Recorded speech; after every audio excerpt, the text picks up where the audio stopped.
대한민국 금융시장의 왕, KB금융. 요즘 역대급 실적 찍으면서 주가가 정말 무섭게 오르고 있죠. 그런데 과연 이 상승세가 계속될 수 있을까요? 아니면 여기가 바로 꼭대기일까요? 오늘 이 분석 보고서를 바탕으로 KB금융의 미래는 어떨지, 또 가장 현실적인 매매 전략은 뭔지 한번 제대로 파헤쳐 보겠습니다. 5조 8,430억 원. 이게 무슨 숫자일까요? 바로 시장이 예상하는 KB금융의 2025년 순이익입니다. 정말 어마어마한 숫자죠.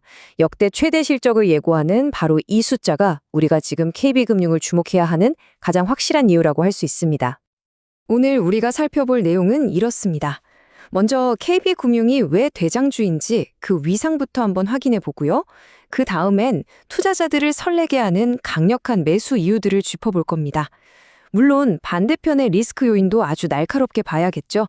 그리고 마지막으로 객관적인 데이터를 보면서 최종 결론, 그리고 우리에게 가장 필요한 투자 전략까지 한번 짜보겠습니다.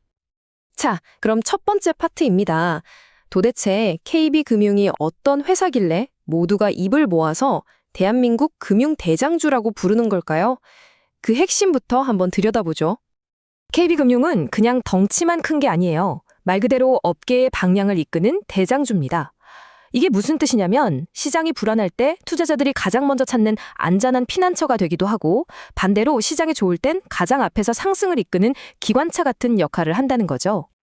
KB금융의 진짜 힘은 바로 이 안정적인 사업 구조에 있습니다. 물론 수익의 63%는 전통적인 은행업에서 나오지만 나머지 37%를 보세요. 증권, 보험 같은 비은행 부문이 아주 든든하게 받쳐주고 있죠.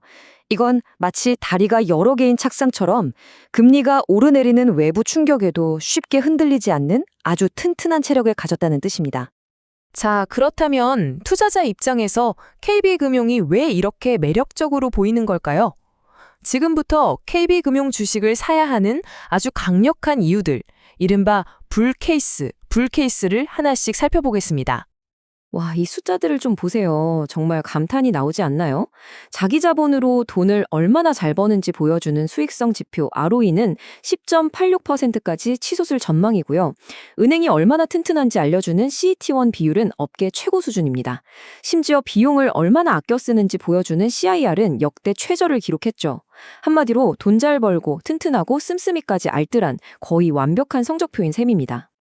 여기에 강력한 성장 엔진까지 달았습니다. 정부가 밀어주는 기업 밸류업 프로그램이라는 순풍을 제대로 타고 있고요. 주주들에게 이익을 돌려주는 방식도 업계에서 가장 앞서 나간다는 평가를 받습니다. 게다가 KB스타뱅킹이라는 막강한 디지털 플랫폼에 미래산업 투자까지, 현재 실적도 잡고 미래 성장까지 놓치지 않겠다는 거죠. 그리고 단기적으로 가장 강력한 한 방이 남아 있습니다. 바로 2026년에 예정된 1조 2천억 원 규모의 자사주 매입 및 소각 계획입니다. 이게 뭐냐면요. 회사 돈으로 시장에 풀린 주식을 사서 아예 없애버리는 거예요. 그럼 남아있는 주식의 가치는 저절로 올라가겠죠? 주주들한테는 이보다 더 확실한 선물은 사실상 없습니다.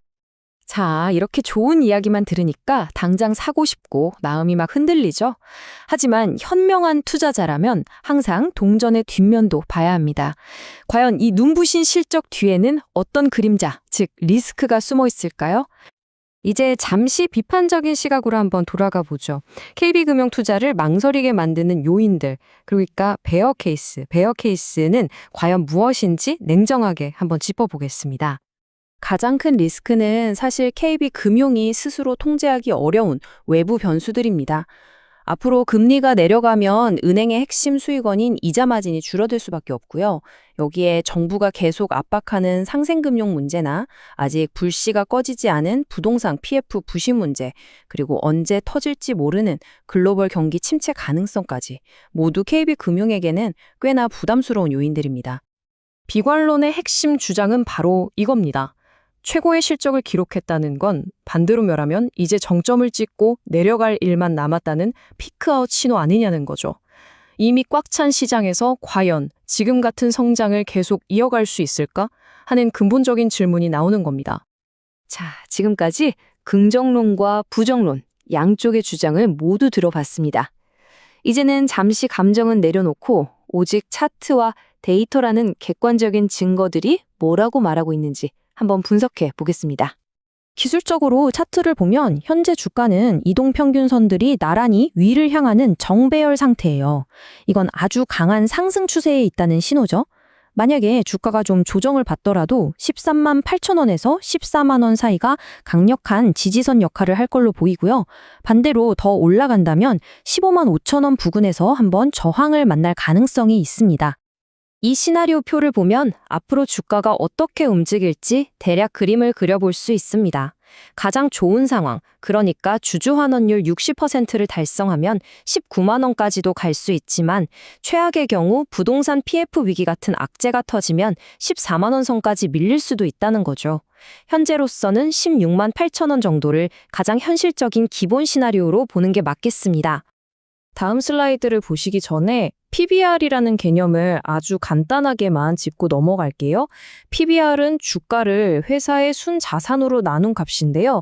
보통 1보다 낮으면 이 회사 자산 가치보다 주가가 싸네? 이렇게 저평가되었다고 봅니다. 이 표가 KB금융의 클래스를 아주 명확하게 보여줍니다. 경쟁사인 신한 하나금융과 비교했을 때 수익성 ROE와 주주 환원율 모두 압도적으로 높죠. PBR이 0.88배로 다른 곳보다 조금 높아 보일 수 있는데 이건 비싼 게 아니라 이렇게 뛰어난 실적 덕분에 시장에서 당연하게 받는 프리미엄이라고 해석하는 게 맞습니다. 자, 이제 흩어져 있던 모든 분석 조각들을 하나로 모아볼 시간입니다. 그래서 결론이 뭔데? 우리는 어떤 투자 전략을 세워야 할까요? 최종적으로 저울에 한번 달아보면 이렇습니다.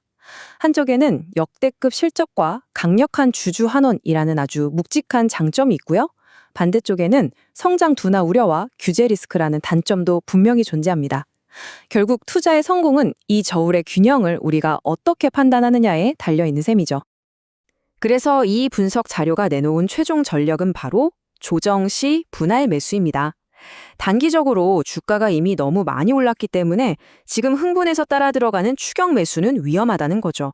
그보다는 시장이 좀 출렁이면서 주가가 14만 원 아래로 내려올 때를 기회로 삼아서 차분하게 나눠서 사고 길게 보면서 배당 수익과 가치 상승을 함께 노리는 게 현명하다는 결론입니다.